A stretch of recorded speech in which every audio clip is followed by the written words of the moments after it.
നമസ്കാരം. മലയാളി വാർത്ത ആനുകാലികത്തിലേക്ക് സ്വാഗതം. ശബരിമലയിൽ വിശ്വാസികൾക്ക് വേണ്ടി എല്ലാം തയ്യാറാക്കി കഴിഞ്ഞിട്ടുണ്ട്. അവിടെ മണ്ഡല മകരവിളക്ക് കാലം ഏറ്റവും നല്ല രീതിയിൽ, മികച്ച രീതിയിൽ, മുൻ വർഷത്തേക്കാൾ ഒരുപടി മികച്ച രീതിയിൽ തയ്യാറാക്കിയിട്ടുണ്ട് എന്ന് സംസ്ഥാന സർക്കാർ തന്നെയായിരുന്നു പ്രഖ്യാപനം നടത്തിയത്. നമ്മൾ അവരുടെ അവസ്ഥ ഒന്ന് മനസ്സിലാക്കണം. കാരണം ശബരിമലയുമായി ബന്ധപ്പെട്ട് വലിയ പ്രതിസന്ധി ഘട്ടത്തിൽ നിൽക്കുകയാണ്. അതിനിടയ്ക്ക് ഭക്തർക്ക് ഏറ്റവും മികച്ച രീതിയിൽ ഈ പറയുന്ന പോലെ മണ്ഡല മകരവിളക്ക് കാലം സാധ്യമാക്കി കൊടുക്കാനുള്ള ഒരു പഴുത് വീണ് കിട്ടിയില്ല. അപ്പോൾ ഈ കള്ളന്മാരെയും കൊള്ളക്കാരെയും ഒക്കെ ഒതുക്കാൻ നടക്കുന്ന ശ്രമത്തിനിടയിൽ ശബരിമലയിലെ മണ്ഡല മകരവിളക്ക് കാലം സർക്കാർ അങ്ങ് മറന്നുപോയി. അതിൻ്റെ എല്ലാ പിഴവും തുടക്ക ദിവസം മുതൽ തന്നെയുണ്ട്. ഇന്നിപ്പോൾ രണ്ടാം ദിവസമാകുന്നതോടുകൂടി നമ്മൾ കാണുന്നത് ശബരിമലയിലെ തിക്കും തിരക്കും നിയന്ത്രിക്കാൻ കഴിയാത്ത അവസ്ഥയാണ്. ദേവസ്വം ബോർഡ് പ്രസിഡന്റ് കസേരയിലേക്ക് വന്ന ജയകുമാറിന് ഇടിവെട്ടേറ്റിരിക്കുകയാണ്. കാരണം ഇന്ന് അദ്ദേഹം തന്നെ പറഞ്ഞിരിക്കുന്നത് അവിടുത്തെ തിരക്ക് കണ്ടിട്ട് ഞാൻ പോലും ഭയക്കുന്നു എന്നുള്ളതാണ്. കുറേ ആൾക്കാർ ഇതിനോടകം കുഴഞ്ഞു വീണിട്ടുണ്ട്. 12 മണിക്കൂർ ക്യൂ നിൽക്കേണ്ടി വന്നിട്ടുണ്ട്. അവർക്ക് ചിലർക്കൊക്കെ ഈ ക്യൂവിനിടയിൽ നിൽക്കാൻ കഴിയാത്ത സാഹചര്യമായതുകൊണ്ട് എല്ലാവരും തിരികെ മടങ്ങുകയാണ്. അപ്പോൾ അയ്യപ്പ ദർശനം പോലും സാധ്യമാകാതെ ഒരു കൂട്ടം മനുഷ്യർക്ക് മടങ്ങിപ്പോകേണ്ടി വരുന്നു. കേരളത്തിൽ നിന്ന് മാത്രമല്ല, നമുക്കറിയാം ലോകത്തിൻ്റെ എല്ലാ കോണിൽ നിന്നും ശബരിമലയിലേക്ക് ആൾക്കാർ എത്തുന്നതാണ്. അപ്പോൾ ഈ സർക്കാർ ശബരിമല വിഷയത്തിൽ അവിടെ സുരക്ഷ ഒരുക്കുന്ന കാര്യത്തിൽ, അവർക്ക് ഭക്ഷണവും വെള്ളവും കൊടുക്കുന്ന കാര്യത്തിൽ അമ്പേ പരാജയപ്പെട്ടിരിക്കുന്നു എന്നുള്ളത് നമ്മൾ രണ്ടാം ദിവസം വ്യക്തമായി കഴിഞ്ഞിരിക്കുകയാണ്. അവസാനം ഇപ്പോൾ കേന്ദ്രസേന ഇറങ്ങേണ്ട ഒരു സാഹചര്യത്തിലേക്ക് കൂടിയാണ് ഇപ്പോൾ എത്തിയിരിക്കുന്നത്. എന്താണ് ശരിക്കും ശബരിമലയിൽ സംഭവിച്ചുകൊണ്ടിരിക്കുന്നത്? ഇപ്പോൾ പിണറായി സർക്കാർ പറയുന്നത്, ഇപ്പോൾ ദേവസ്വം മന്ത്രി പോലും ഒരു മാധ്യമത്തിൻ്റെ മുമ്പിൽ വരാൻ സാധിക്കില്ല എന്ന് പറയുന്നു. തദ്ദേശ തെരഞ്ഞെടുപ്പ് വരുന്നതുകൊണ്ട് ഇത്തരത്തിലുള്ള ഉദ്യോഗസ്ഥരെ ചേർന്നുള്ള മീറ്റിങ്ങുകൾ സാധ്യമല്ല. ഇങ്ങനെ നിരവധി കാര്യങ്ങളാണ് സർക്കാർ ഇതിവൃത്തങ്ങളിൽ നിന്ന് കിട്ടുന്നത്. പക്ഷേ അതൊന്നും ശരിയല്ല, സത്യമല്ല എന്നുള്ളത് പച്ചവെള്ളം കുടിക്കുന്ന മലയാളികൾക്കറിയാം. കാരണം ഒരു മണ്ഡലകാലം തീർന്ന് അടുത്ത മണ്ഡലകാലം തുടങ്ങും വരെ, അതായത് വൃശ്ചിക മാസം തീർന്ന് മകരവിളക്ക് കഴിയുന്നതിൻ്റെ പിറ്റേ ദിവസം മുതൽ അടുത്ത മണ്ഡലകാലത്തിലേക്കുള്ള ഒരുക്കങ്ങൾ നടത്തേണ്ടതായിട്ടുണ്ട്. അത് കാലാകാലങ്ങളായിട്ട് നടന്നു വരുന്നത്. കാരണം ദശലക്ഷക്കണക്കിന് ആൾക്കാർ ഓരോ വർഷവും വർദ്ധിച്ചുകൊണ്ടിരിക്കുന്നു. കുറേയല്ല ചെയ്യുന്നു, കൂടിക്കൊണ്ട്. പ്രത്യേകിച്ച് ഇത്തവണ കൂടും. കാരണം ഈ കള്ളക്കേസ് ഉൾപ്പെടെയുള്ള അയ്യപ്പൻ്റെ മുതൽ കട്ടത് ഉൾപ്പെടെയുള്ള ചില കാര്യങ്ങൾ സമൂഹത്തിൽ നടന്നതുകൊണ്ടും അത് മലയാളികളുടെ എല്ലാ അന്യസംസ്ഥാന അയ്യപ്പനിൽ വിശ്വാസം അർപ്പിക്കുന്ന ഭക്തജനങ്ങളുടെ ഉള്ളിലുള്ളത് കൊണ്ടും ഈ ശബരിമല കുറച്ച് വിവാദ വിഷയമായതുകൊണ്ടൊക്കെ ജനത്തിരക്ക് കൂടാൻ സാധ്യതയുണ്ട്. കഴിഞ്ഞ വർഷത്തെ അപേക്ഷിച്ച് ഓരോ വർഷം ഇങ്ങനെ വർദ്ധിച്ചുകൊണ്ടിരിക്കുക. അപ്പോൾ അതിന് വേണ്ടുന്ന കാര്യങ്ങൾ സജ്ജമാക്കുക എന്നുള്ളത് അതാത് സർക്കാർ ചെയ്യേണ്ടുന്നതാണ്. ഇതുവരെ ദേവസ്വം മന്ത്രി പോലും ഒന്നും പറഞ്ഞിട്ടില്ല. കാരണം അദ്ദേഹം പറയുന്നത് തെരഞ്ഞെടുപ്പ് വരുന്നതുകൊണ്ട് അങ്ങനെ എനിക്കൊന്നും പറയാൻ പറ്റില്ല. അത് എവിടുത്തെ ന്യായമാണ്? താങ്കൾ ഇപ്പോൾ തെരഞ്ഞെടുപ്പ് എപ്പോഴാണ് പ്രഖ്യാപിച്ചത്? അതിന് എത്രയോ മാസങ്ങൾ ആഗോള അയ്യപ്പ സംഗമം നടത്തിയിരുന്നല്ലോ. എന്തായിരുന്നു ഉദ്ദേശം? വികസനം. എവിടുത്തെ? ശബരിമലയിലെ വികസനമൊക്കെ അവിടെ മാറ്റി വെക്കുക. അറ്റ്ലീസ്റ്റ് വരുന്ന അയ്യപ്പന്മാർക്ക്, നമ്മളുടെ മലയാളികൾ പറഞ്ഞെങ്കിൽ ഇവർ പറഞ്ഞതിനെ സംഘികളെ തിരികെ കയറ്റി പറഞ്ഞെന്ന്. കർണാടകയിൽ നിന്നും അന്യ സംസ്ഥാനങ്ങൾ, അതായത് തമിഴ്നാട്ടിൽ നിന്നുള്ള ഭക്തജനങ്ങൾ തമിഴ് ഭാഷയിലും കന്നഡ ഭാഷയിലും തുളു ഭാഷയിലും ഹിന്ദി ഭാഷയിലും ഇംഗ്ലീഷ് ഭാഷയിലും പറയുകയാണ്, ഞങ്ങൾക്ക് ബാത്റൂം സൗകര്യമില്ല, ഞങ്ങൾക്ക് നിൽക്കാൻ പറ്റുന്നില്ല, 15 മണിക്കൂറിലേറെ ഞങ്ങൾ കുഞ്ഞുങ്ങളുമായിട്ട് നിൽക്കുകയാണ്, ഒരു തുള്ളി വെള്ളമില്ല, അവിടെ ഒന്നാമത് വെള്ളം കൊണ്ടുവരാൻ പറ്റില്ല, ബോട്ടിൽ, ഈ പ്ലാസ്റ്റിക് ബോട്ടിലാണ്. അപ്പോൾ അവർക്ക് കൊടുക്കാനുള്ള വെള്ളം ചൂടുവെള്ള സഹിതം നിൽക്കുന്ന ഉദ്യോഗസ്ഥരാണ് നൽകേണ്ടുന്നത്. ഒരു ബിസ്ക്കറ്റ് പോലും കുട്ടികൾക്ക് കൊടുക്കാനില്ല. നിരവധി പേര് ബോധം കെട്ട് വീഴുന്നു, നിരവധി പേര് കുഴഞ്ഞു നിൽക്കുന്നു, തിരികെ പ്രക്ഷോഭ പറഞ്ഞതുപോലെ തിരികെ പോകുന്നു. ഇത് ആരുടെ അനാസ്ഥയാണ്? കഴിഞ്ഞ മണ്ഡലകാലം തീർന്നപ്പോൾ മുതൽ ഒരുക്കങ്ങൾ തുടങ്ങേണ്ടതായിട്ടുണ്ട്. കഴിഞ്ഞ മണ്ഡലകാലത്തിൽ തന്നെ വലിയ ജനത്തിരക്കായിരുന്നു. അപ്പോൾ ഇനി അതിലും കൂടും. അതിന് അത്ര തക്ക രീതിയിൽ നമ്മൾ അതിന് വേണ്ടുന്ന ഒരുക്കങ്ങൾ സജ്ജമാക്കണം എന്നറിയാമായിരുന്നു. ഇപ്പോൾ ദാണ്ട നിലയ്ക്കൽ വെച്ച് ഇപ്പോൾ വരുന്ന ഭക്തരുടെ വണ്ടികളെല്ലാം ബ്ലോക്ക് ചെയ്തിട്ടേക്ക്. ഈ ഭക്തർ എവിടെ തങ്ങും? ഈ വണ്ടിക്കുള്ളിൽ കൊച്ചുകുട്ടികൾ ഉൾപ്പെടെയുള്ളവരുണ്ട്, പ്രായമായ അമ്മമാരുണ്ട്, അച്ഛന്മാരുണ്ട്. ഇവർ എവിടെ തങ്ങും? ഇവർക്ക് വേണ്ടുന്ന സൗകര്യങ്ങളോ സാഹചര്യങ്ങളോ ആ പമ്പ കഴിഞ്ഞാൽ അങ്ങോട്ട് എവിടെയെങ്കിലും ഉണ്ടോ? വലിയ ടൂറിസ്റ്റ് മേഖലയൊന്നും അല്ലാത്തതുകൊണ്ട് ഈ ചില ഹോട്ടലുകളോ അല്ലെങ്കിൽ ചില സൗകര്യങ്ങളോ അല്ലാണ്ട് അവിടെ വലിയ ഇതൊന്നുമില്ല. നമ്മളിപ്പോൾ മൂകാംബിക ഗുരുവായൂരൊക്കെ പോയി കഴിഞ്ഞാൽ ശരിക്കും ഹോട്ടൽ റൂമുകളൊക്കെ കിട്ടും. പക്ഷെ എനിക്ക് തോന്നുന്നില്ല ഇത് കുറച്ച് അത്രത്തോളം ഇതായിട്ടില്ല. കാരണം വന്നു പോകുന്നവരാണ്, അതുകൊണ്ട് വലിയ ഇതില്ല, ഇതുവരെ ഇങ്ങനെ ഉണ്ടായിട്ടില്ല. അപ്പോൾ ഇവർ ഇനി എവിടെ താമസിക്കും? ഈ 15-20 മണിക്കൂറും അവരുടെ പ്രാഥമിക കൃത്യം പോലും നിർവഹിക്കാൻ പറ്റാതെ ഈ തിരക്കിൻ്റെ ഇടയിൽ ക്യൂ നിൽക്കുകയാണ്. തിരക്കെന്ന് പറഞ്ഞാൽ നമ്മൾ ഇവിടെ നിൽക്കുന്നത് പോലെയല്ല. ലൈവ് കാണിക്കുമ്പോൾ ഈ ബാരിക്കേഡുകളും മറികടന്ന് തിങ്ങി നിൽക്കുകയാണ്. എത്രയോ മണിക്കൂറുകളാണ് നിൽക്കുന്നത്. ഒരുപക്ഷെ കുറച്ച് ആരോഗ്യമുള്ള വ്യക്തികൾക്ക് പോലും പിടിച്ചു നിൽക്കാൻ പറ്റത്തില്ല. അങ്ങനെയാണ് കൊച്ചു കുഞ്ഞുങ്ങളെയൊക്കെ എടുത്ത് മുകളിൽ വെച്ചൊക്കെ ഇരിക്കുന്നത്. കുഞ്ഞുങ്ങൾ വാവിട്ട് കരയാണ്. ഇത് കാണുമ്പോൾ സത്യം പറഞ്ഞാൽ നമുക്ക് വേദന തോന്നുന്നു. ഈ പിണറായി സർക്കാരിൻ്റെ ഒരു സത്യം പറഞ്ഞാൽ അയ്യപ്പ കോപമല്ല പ്രക്ഷോഭം, ഇത് വെറും അനാസ്ഥയല്ല, ഇവരുടെ അഴിമതി മാത്രമാണ്. ഈ ആഗോള അയ്യപ്പ സംഗമം നടത്താൻ എത്ര കോടി ചെലവാക്കിയ പ്രക്ഷോഭ? ഇതിൽ വന്ന വമ്പന്മാർക്കൊക്കെ എവിടെയായിരുന്നു താവളം സെറ്റ് ചെയ്തിരുന്നത്? വലിയ ഹൈ ഹോട്ടലുകളിൽ ലക്ഷക്കണക്കിന് രൂപ. അതെ, അവിടെ സ്റ്റേഡിയം തിന്നു മുടിക്കാനും എത്ര രൂപ ചെലവാക്കി അല്ലെ? ID കാർഡുകളൊക്കെ അവസാനം കൂന പോലെയാണ്. 8 കോടിയിലധികം രൂപ സ്വന്തം പോക്കറ്റ് കീശയിൽ നിന്ന് സ്പോൺസർഷിപ്പ് വഴി കിട്ടുമെന്ന് പറഞ്ഞെടുത്ത് എവിടുന്നാണ് എടുത്തുകൊടുത്തത്? ഈ ദേവസ്വം ബോർഡ്. ഈ വിശ്വാസികൾ കൊടുക്കുന്ന കൈയിട്ട് വാരി അതിൽ നിന്ന് എടുത്താണ് ഇവന്മാർ സംഗമം നടത്തിയത്. ഇത് ഉണ്ടാക്കുന്നത് സത്യം പറഞ്ഞാൽ ചീത്തയാണ് വായിൽ വരുന്നത്. ഇത് ഉണ്ടാക്കുന്ന സമയത്ത് ഈ ഭക്തജനങ്ങൾക്ക് അറ്റ്ലീസ്റ്റ് ബാത്റൂം സൗകര്യം, ഇന്ന് 1-2 മാളിക പണ്ടേ പറഞ്ഞിരിക്കുന്ന കാര്യമാണ്. ഈ കൊച്ചു കുട്ടികൾ അല്ലെങ്കിൽ പ്രായമായ അമ്മമാർക്ക് പ്രത്യേകം ബാത്റൂം സൗകര്യം പമ്പ തീരത്തില്ല. അവിടെ കുറച്ച് ടെൻറ്റുകൾ അല്ലേ? ഇപ്പം മഴ സമയം കൂടാണ്. ഇന്ന് അപ്രതീക്ഷിതമായിട്ടാണ് 2 ദിവസമായിട്ട് മഴ നിൽക്കുന്നത്. അപ്പോൾ അറ്റ്ലീസ്റ്റ് പമ്പ തീരത്തെങ്കിലും കുറച്ച് ടെൻറ്റുകൾ അടിക്കാമായിരുന്നല്ലോ. ഇതിൻ്റെ കാൽഭാഗം പണം മതിയായിരുന്നല്ലോ അല്ലേ? അവർക്ക് വേണ്ടുന്ന ഭക്ഷണം ഒരുക്കാം, വെള്ളം ഒരുക്കാം. ഈ അയ്യപ്പ സന്നിധിയിലേക്ക് കയറി വരുന്ന ക്യൂവിൽ വരുന്ന വ്യക്തികൾക്ക് ഈ പറയുന്ന ചൂടുള്ള വെള്ളം എന്തെങ്കിലുമൊക്കെ കൊടുക്കാം, ബിസ്ക്കറ്റ് സ്നാക്സ് ഒക്കെ കൊടുക്കാം. ഇതിന് പണമില്ല എന്ന് പറഞ്ഞാൽ എത്ര കോടി രൂപയാണ് ഓരോ ദിവസം കിട്ടുന്നത്? ഇന്ന് തന്നെ ലക്ഷക്കണക്കിന് ആൾക്കാർ ഓരോരുത്തർ 10 രൂപ വെച്ചിട്ടാലും 5 രൂപ തൊട്ട് ആ ഭണ്ഡാരത്തിൽ വീണാൽ എത്ര കോടി കിട്ടും അല്ലേ പ്രക്ഷോഭ? അപ്പോൾ ഇത്തരത്തിൽ അനാസ്ഥ മാത്രമല്ല, വെറും അയ്യപ്പ കോപം കിട്ടിയത് അല്ലെ അയ്യപ്പനോടുള്ള ഒരു പകരം വീട്ടൽ കൂടിയാണ് ഇപ്പോൾ നടത്തിക്കൊണ്ടിരിക്കുന്നത്. ഇനി ഞാനൊന്ന് പറയട്ടെ, ഈ കേന്ദ്രത്തിനെ അറിയിച്ചു, കേന്ദ്രസേനയെ അറിയിച്ചു, കേന്ദ്രസേന അറിഞ്ഞു.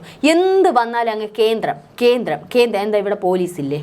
ഇവിടെ വേണ്ടുന്ന സെറ്റിങ്സ് ചെയ്തുകൂടെ? ഇവർക്ക് ഇപ്പോൾ ഓൺലൈൻ വഴി ഇത് കൊടുക്കുന്നുണ്ടായിരുന്നു. ഈ ഓൺലൈൻ വഴിയുള്ളവരെ അല്ലാത്തവരെയും കേട്ടിട്ടുണ്ട്. ഇത്ര പേർക്ക് കയറാൻ പറ്റും. ഇത് നേരത്തെ ഇവർക്ക് വിവരം അറിയിക്കാമല്ലോ. ഈ വരുന്ന ലക്ഷക്കണക്കിന് ആൾക്കാരായതുകൊണ്ട് നിങ്ങൾക്ക് ഇങ്ങനെയാണ്, അതുകൊണ്ട് നിങ്ങൾ നേരത്തെ സൗകര്യങ്ങൾ ഒരുക്കണമെന്ന് എല്ലാ മാധ്യമങ്ങളിലൂടെ ഇവർക്ക് വിളിച്ചറിയിക്കാമല്ലോ.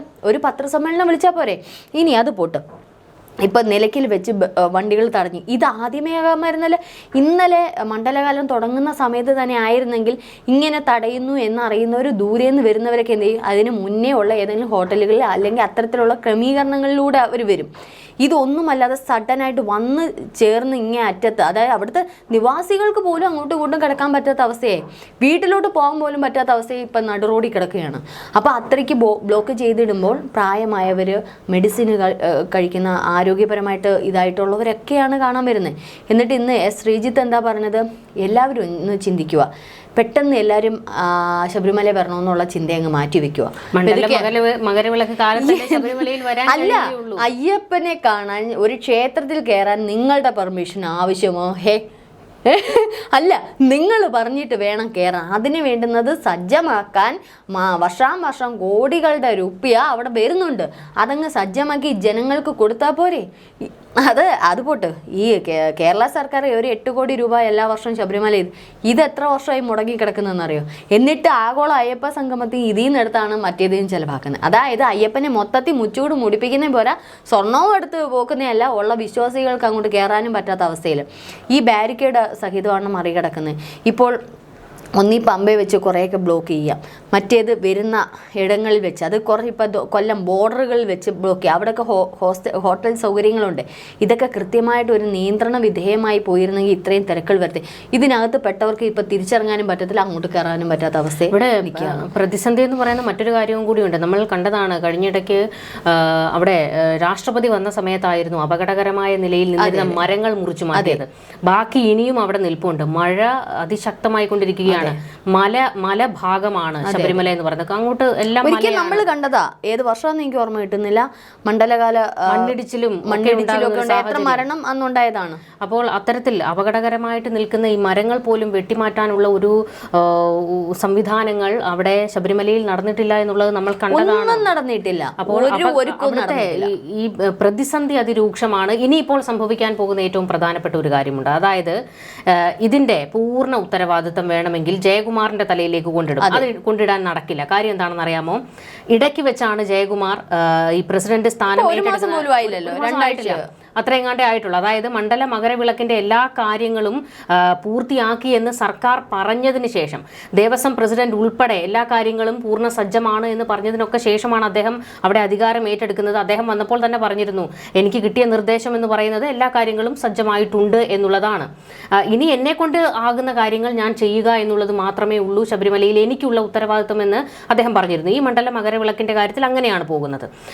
ഇവിടെ ഏറ്റവും പ്രധാനപ്പെട്ടതായിട്ടുള്ള കാരണം ഇതിന്റെ പൂർണ്ണ ഉത്തരവാദിത്വം ഈ പറയുന്ന ദേവസ്വം പ്രസിഡന്റ് പ്രശാന്തിനാണ്. പ്രശാന്താണ് ശബരിമലയുമായി ബന്ധപ്പെട്ട് പ്രസിഡന്റ് ആയിരുന്നത്. പ്രശാന്ത് ആയിരുന്നല്ലോ, PS പ്രശാന്ത് ഇപ്പോൾ സ്വർണ്ണക്കൊള്ള വന്നതിന് ശേഷം സർക്കാരിന് ഒരു ഗതിയും പരഗതിയും ഇല്ലാത്തത് കൊണ്ട് എടുത്ത് പുറത്തേക്കിടേണ്ടി വന്നതാണ്. പ്രസിഡന്റ് സ്ഥാനത്തു നിന്ന് മാറ്റേണ്ടി വന്നതാണ്. അപ്പോൾ അതുവരെയുള്ള എല്ലാ കാര്യങ്ങളും തയ്യാറാക്കിയിരുന്നത് പ്രശാന്ത് ഉൾപ്പെടെയുള്ളവരുടെ നേതൃത്വത്തിലാണ്. അപ്പോൾ പിഴവ് സംഭവിച്ചിരിക്കുന്നത് ആ കൂട്ടർക്കാണ്.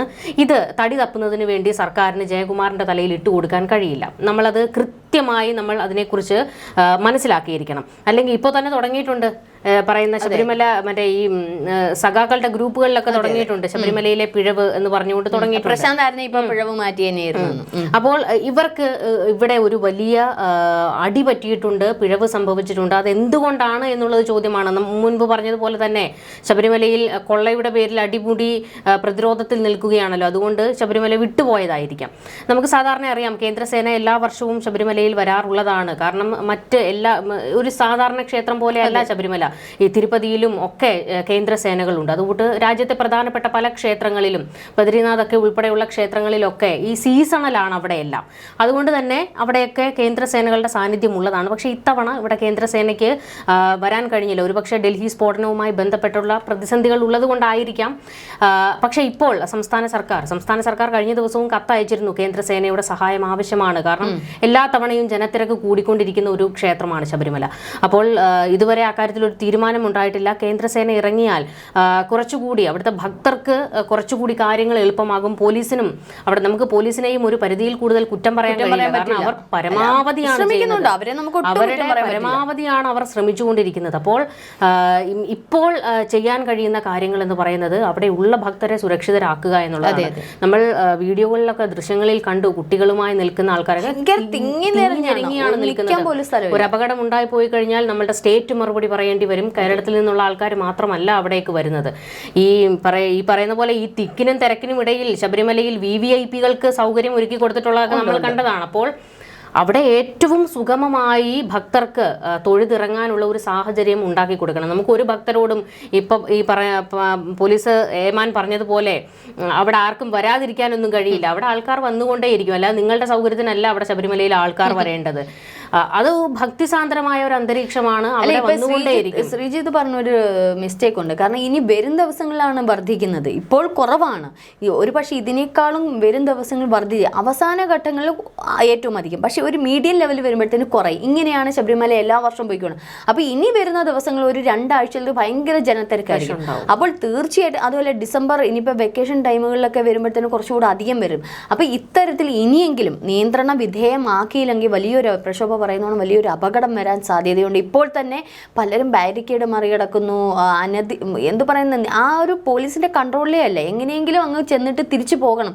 ഒന്ന് ആലോചിച്ച് നോക്കുമെന്ന്, ഒരു 2 മണിക്കൂർ 3 മണിക്കൂറൊക്കെ നമ്മൾ നിൽക്കും. അത് കഴിഞ്ഞ് നമുക്ക് പറ്റൂല്ല. നമുക്ക് എങ്ങനെയെങ്കിലും ഒന്നീ ബാക്കിലോട്ട് പോകണം, അല്ലെങ്കിൽ മുമ്പിലോട്ട് പോയി അയ്യനെ കണ്ടിട്ട് തിരിച്ചു പോകണം. ഇത് എല്ലാവരുടെയും മനസ്സിൽ മനുഷ്യരുടെ ഇടയിലുണ്ട്. അപ്പം ഇനിയിപ്പോൾ കുറച്ച് കഴിയുമ്പോൾ ഇവർക്ക് ദേഷ്യം, മനുഷ്യരാണ്, അവിടെ ഒരു ദേഷ്യം വന്ന് അങ്ങോട്ടും ഇങ്ങോട്ടും എന്തെങ്കിലും ഒരു കശാപിച്ച ഉണ്ടായി കഴിഞ്ഞാൽ അത് വലിയൊരു കലാപ ഭാഗത്തിലേക്കൊക്കെ പോകാൻ ഇല്ലയെന്ന് പറയാൻ പറ്റത്തില്ല. അപ്പോൾ സേനാ അംഗങ്ങൾ ഇവിടെ കുറവാണ്. അപ്പോൾ ഇനി ചെയ്യേണ്ടെന്ന് പറയുന്നത് എത്രയും വേഗം ഒന്നുകിൽ സന്നിധാനത്ത് ഇനിയിപ്പോൾ 1 മണിക്കൂറും കൂടെ എക്സ്റ്റെൻഡ് ചെയ്തിട്ടുണ്ട് സമയം തൊഴുതിറങ്ങാൻ. അപ്പം തൊഴുതിറങ്ങുന്നവർ 1 മണിക്കൂറും കൂടെ ആകുമ്പോഴത്തെ ഒരു 10,000 പേര് തൊഴുതിറങ്ങും. ബാക്കിയും കിടക്കുന്നു 10, 80,000, 1,00,000-ലധികം ആൾക്കാർ അവിടെ കിടക്കില്ല. അവിടെ ഒരു പ്രതിസന്ധിയുണ്ട്. ഈ തൊഴുതിറങ്ങുക എന്ന് പറഞ്ഞു കഴിഞ്ഞാൽ ഇറങ്ങാൻ അവർക്ക് ഇറങ്ങാനും പറ്റുന്നില്ല. ആൾക്കാർ അകത്തേക്ക് കയറാൻ നിൽക്കുകയാണ്. അപ്പോൾ ഈ പുറത്തേക്ക് ഇറങ്ങാനും കഴിയാത്ത ഒരു സാഹചര്യം ഉണ്ടായിരിക്കുന്നത്. അപ്പൊ ഇനിയിപ്പോ ചെയ്യാനുള്ളതെന്ന് വെച്ചാൽ നിലവിലുള്ള ആൾക്കാരെ ഇപ്പൊ ഈ വണ്ടി തടഞ്ഞിട്ടേക്കുന്നു, അവർക്ക് വേണ്ടുന്ന ആഹാരം വെള്ളവും ഒക്കെ അവിടെ കൊണ്ടുവന്ന് എത്തിച്ചു കൊടുക്കുക എത്രയും വേഗം. അതിന് വേണ്ടുന്ന അതിന് ചുറ്റുപാട് മഴയും ഇപ്പൊ ഈ പറയുന്ന പോലെ തന്നെ വാഹനത്തിൽ വന്നവരൊക്കെ എത്ര മണിക്കൂർ എന്ന് വെച്ചിട്ടാണ് ഈ മഴയൊക്കെ ഉള്ളത്. മാത്രമല്ല ഈ സന്നിധാനത്ത് നിൽക്കുന്നവർക്ക് വേണ്ടുന്ന ആഹാരം വെള്ളം മാത്രമല്ല പ്രാഥമിക ഇതൊക്കെ നിർവഹിക്കാനുള്ള പ്രധാനപ്പെട്ട സൗകര്യങ്ങളൊക്കെ അറ്റ്ലീസ്റ്റ് പെട്ടെന്നുള്ള ഈ അത്തരത്തിൽ പെട്ടെന്ന് ഉണ്ടാക്കാൻ പറ്റുന്ന ചില ശുചിമുറികളൊക്കെ കാണുമല്ലോ, അത് എത്രയും വേഗം സർക്കാർ ഉണ്ടാക്കി കൊടുക്കുക. പമ്പ തീരത്ത് അതുപോലുള്ള കൃത്യമായിട്ടുള്ള സൗകര്യങ്ങൾ, ടെന്റുകൾ എത്രയും വേഗം ചെയ്തു കൊടുക്കേണ്ടുന്ന ഉത്തരവാദിത്തം പിണറായി സർക്കാരിനുണ്ട്. അല്ലെങ്കിൽ ഇതൊരു വലിയ അപകടത്തിലേക്ക് പോകും. ഭക്തരെ തടഞ്ഞു നിർത്താൻ നിങ്ങൾ ഭക്തരുടെ മേലിൽ കളിക്കുമ്പോൾ ഒന്ന് ചിന്തിക്കുക. മതവിശ്വാസത്തിൻ്റെ മേൽ നിങ്ങൾ കൈകടത്താൻ ചെന്നാൽ അവിടെ നിൽക്കത്തില്ല ജനം. മതം എന്ന് പറയുന്നത്, വിശ്വാസം എന്ന് പറയുന്നത് ഇതൊക്കെ മേലെയുള്ള രാഷ്ട്രീയത്തിനപ്പുറമാണ് മതവിശ്വാസം എന്ന് പറയുന്നത്. അതുകൊണ്ടാണ് പലപ്പോഴും അതിൽ കയറി പലരും കളിച്ച് കലാപം ഉണ്ടാക്കുന്നത്. അതുകൊണ്ട് എത്രയും വേഗം ഇതിനകത്ത് നിർത്തും. അല്ലാതെ ശ്രീജിത്ത് പറയുന്നോണം നിങ്ങൾ ഒരു 3 ദിവസം കഴിഞ്ഞിട്ട് വന്നാൽ മതി എന്ന് പറഞ്ഞാൽ ഭക്തർ കേൾക്കില്ല.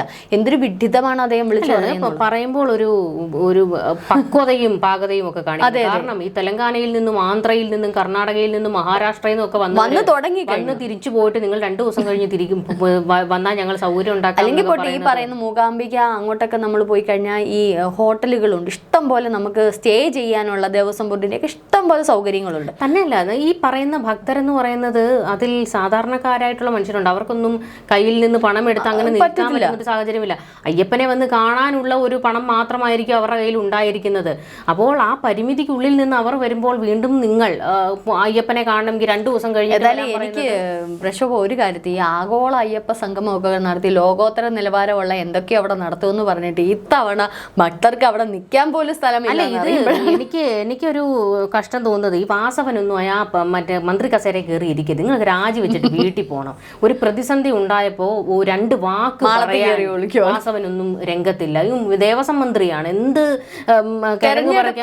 പറയുന്ന വാക്ക് എന്താണ്? തെരഞ്ഞെടുപ്പ് ഇതുമായിട്ട് യാതൊരു ബന്ധവുമില്ല. ഇത് ശബരിമല സീസണാണ്. ഇപ്പോഴും അദ്ദേഹം മന്ത്രിയായിട്ട് തന്നെ ഇരിക്കുമ്പോൾ എന്തുവാണ് തെരഞ്ഞെടുപ്പ് ഇതുമായിട്ട് ബന്ധം?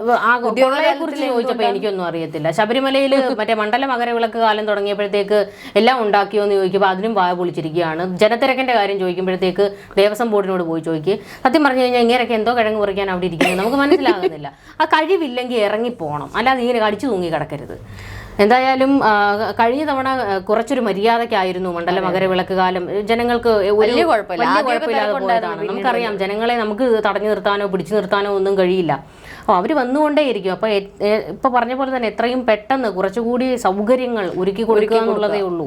ഈ പരിമിതിക്കുള്ളിൽ നിന്ന് എനിക്ക് തോന്നി ഇപ്പൊ തന്നെ അവിടുത്തെ പ്രദേശവാസികളൊക്കെ കുറെയൊക്കെ സഹായവുമായിട്ടൊക്കെ വരുന്നുണ്ട്. അപ്പൊ ഇനി കൂടുതൽ സന്നദ്ധ സംഘടനകൾ അല്ലെങ്കിൽ സന്നദ്ധ പ്രവർത്തകരൊക്കെ ഇത്തരത്തിൽ സഹായം, വെള്ളം, ആവശ്യമുള്ള വസ്തുക്കൾ, ഈ ടെന്റുകളൊക്കെ ഉണ്ടെങ്കിൽ കുറേയൊക്കെ തങ്ങാനുള്ള സൗകര്യങ്ങളുണ്ട്. അതൊക്കെ അത്യാവശ്യമായിട്ടുള്ള കാര്യമാണ്. അല്ലെങ്കിൽ ഒരു മരണം ഉണ്ടാവുകയാണെങ്കിൽ, ഈ ഒരു തലത്തിൽ ഉണ്ടാവുകയാണെങ്കിൽ, ഒരു മരണമോ അല്ലെങ്കിൽ എന്തെങ്കിലും ഒരു കാര്യം ഉണ്ടാവുകയാണെങ്കിൽ അത് സർക്കാരിനെ വലിയ രീതിയിൽ പ്രതിസന്ധിയിലാക്കുക മാത്രമല്ല ഒരു പക്ഷേ അത് വീണ്ടും ഒരു മുറിവേൽപ്പാണ്, വിശ്വാസികൾക്കൊരു മുറിവേൽപ്പാണ് ഈ സർക്കാർ, പിണറായി സർക്കാർ നൽകുന്നത്. എന്തായാലും അയ്യപ്പനെ കൊള്ളയടിച്ച് ഇനിയൊരു ജീവഹാനി കൂടി ഉണ്ടാവാതെ സൂക്ഷിക്കേണ്ടുന്ന ഉത്തരവാദിത്തം പിണറായി സർക്കാരിന് തന്നെയാണ്. കൂടുതൽ ചർച്ചകളുമായി കാണാം. നമസ്കാരം.